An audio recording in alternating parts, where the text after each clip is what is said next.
Salve a tutti! Dopo un percorso fantastico tra le montagne dell'Iglesiente siamo arrivati al punto di pesca e ora però vi racconto un attimino il viaggio. Oggi pescheremo nel porto di Buggerro, un luogo incastonato nelle montagne della costa occidentale della Sardegna. Mi trovo insieme a Mariano, un caro amico geologo, che lungo il viaggio mi racconta la storia delle miniere e le cicatrici indelebili che hanno lasciato sul territorio. Questa collina scenografica rossa è in realtà costituita da metalli pesanti, residuo delle lavorazioni minerarie, che creano un terreno inadatto a qualsiasi forma di vita, però spettacolare. Superato Iglesias, la strada ci regala dei paesaggi incredibili, a picco sul mare, per poi insinuarsi tra le montagne rosse ricche di minerali. Prima di arrivare a destinazione si passa su un altopiano, un tempo ricoperto da foreste, ma dove oggi cresce solo la bassa macchia mediterranea. Il legno infatti serviva per le miniere e ci vorranno centinaia di anni per riformare il suolo fertile. Allora, qual è l'obiettivo della giornata? Quando si va in questi posti in realtà, se non si conoscono, bisogna provare di tutto. Io ho portato una bolognese perché voglio provare a pescare o delle lecce stella o delle aguglie, che sono l'esca regina per i predatori. Guardate, sto vedendo giù perché la pastura sta attirando di tutto. Purtroppo l'acqua è molto chiara, quindi i pesci ci vedono, dovremmo pescare un pochino più indietro. Allora, come esca ci siamo portati bigattini, cannolicchi, coreano purtroppo non l'abbiamo trovato, e moltissima pastura. Ho preso un po' di pastura per le occhiate, spigole e un po' di fondomare. Allora, cominciamo subito malissimo perché mi sono dimenticato a casa la parte, diciamo, superiore di questo treppiedi che qui veramente avrebbe fatto da padrone. Per fortuna ne ho portato uno bruttissimo, a cui devo mettere un piombo, che però spero che faccia il suo mestiere. Prima canna teleferica, in realtà la lanciamo senza né arte né parte, come vedete è semplicissimo, girellone grosso, robusto, e qui, vabbè, in realtà c'è qui anche la montatura per il filetto di cefalo, che non si sa mai, e come vedete c'è questa grande pallona che serve ad impedire che quando il pesce abbocchi riesca ad arrivare, diciamo, sul piombo, non ci interessa, quindi va un po' ad ammortizzare. Ora lanciamo e speriamo che Mariano mi catturi un pesce, non so dove è finito, sta qui. Sei pronto? Sì. La prima cosa che faccio è lanciare la canna per la teleferica, sperando che Mariano riesca a catturare velocemente un pesce. Ho trovato un piombo con un amo enorme, mettiamolo in cassaforte qui. Mariano, cazzo no, qui non abbiamo preparato né secchio con l'acqua, niente. Allora, per il vivo usiamo lui. Che mi hai pescato? Una boga. Fammi vedere. Vai, mettiamola dentro. Molto probabilmente non useremo mai questa boga come esca, ma intanto è meglio lasciarla viva. Nel frattempo riempio il secchio, mettendoci una cinquantina di minuti con questo micro secchiellino. Molto piccolino questo secchiettino. Mariano, senza tregua, cosa hai preso? Una micro lecciotta stella. Sì, bisogna aumentare la piombatura per bucare questa mangianza, se no non arriviamo in fondo a pescare i saraghi. Allora, la seconda canna io la sto montando, ho montato in realtà una bolognese per provare a pescare a galla o qualche lecciastella grande o qualche aguglia. Utilizzerò un pasturatore a galla, eccolo qui. Finale lo facciamo lungo circa 1 metro e inneschiamo un fiocchettino di bigattini.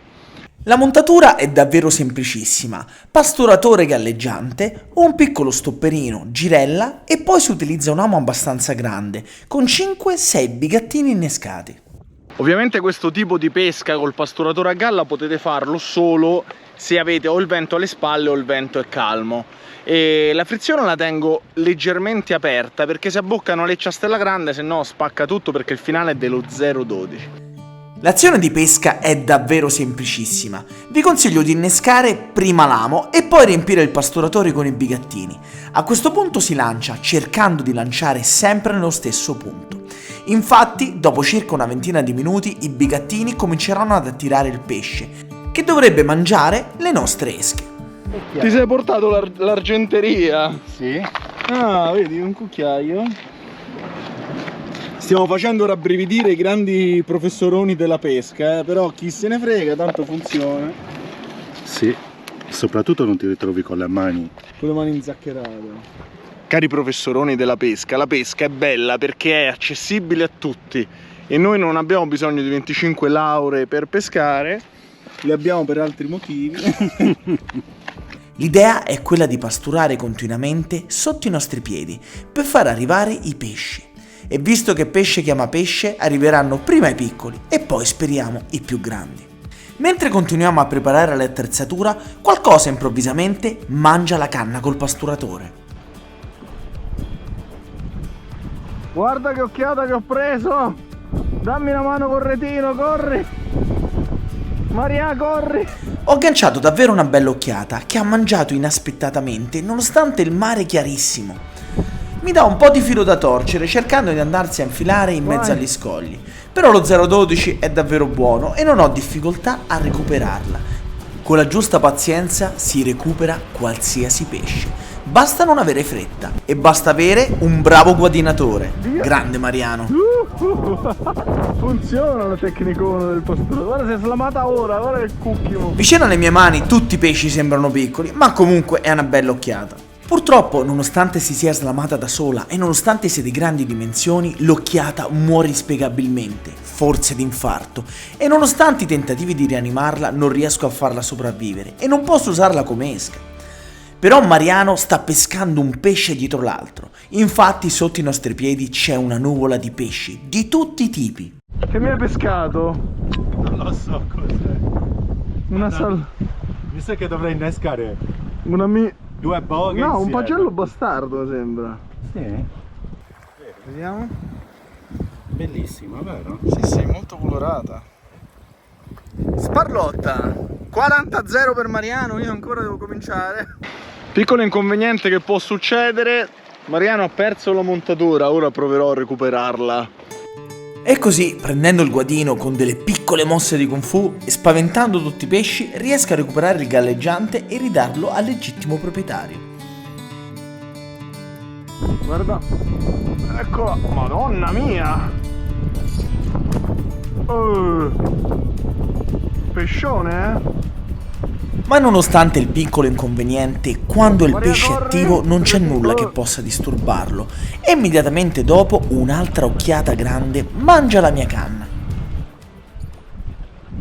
C'è lo 0,12, non voglio. Voilà! Madonna che occhiatone!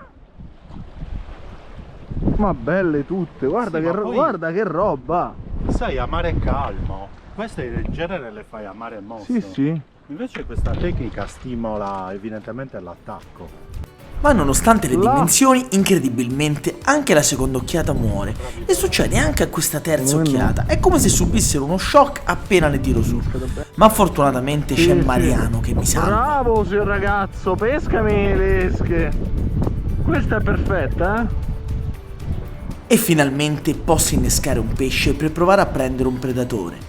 Con tutta la pastura che stiamo tirando e con tutti i pesci che ci sono qui sotto, è molto strano che non si avvicini qualcosa e speriamo di riuscire ad ingannarlo. Sì, ma di solito.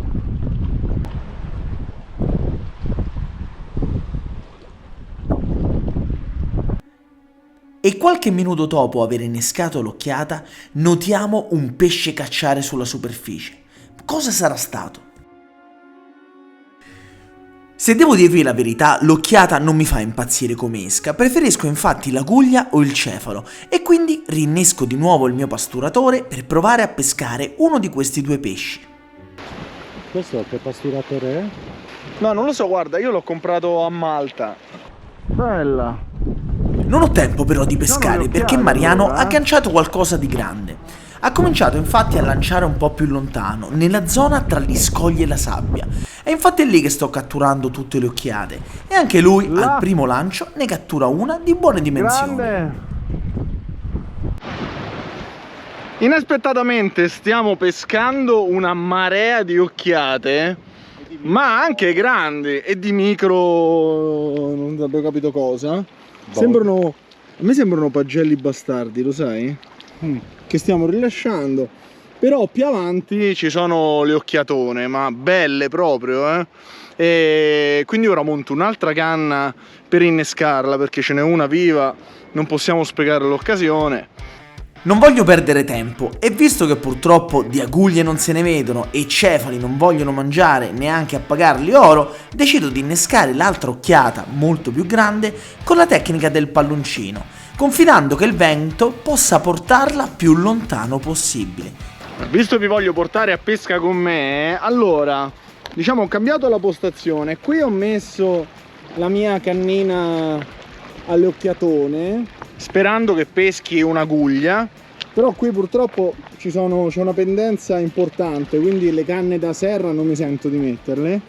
Buon Mariano sta cercando di pescarmi un cefalo, ma cefali non se ne vedono, ma sono molto. E qui ci sono le due canne da serra.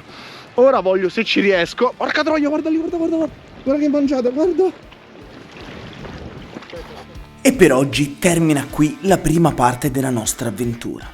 Nel prossimo video scopriremo chi ha ridotto così la nostra esca e ci immergeremo insieme per scoprire effettivamente cosa c'è al di sotto di queste rocce e vedremo insieme un fondale molto particolare.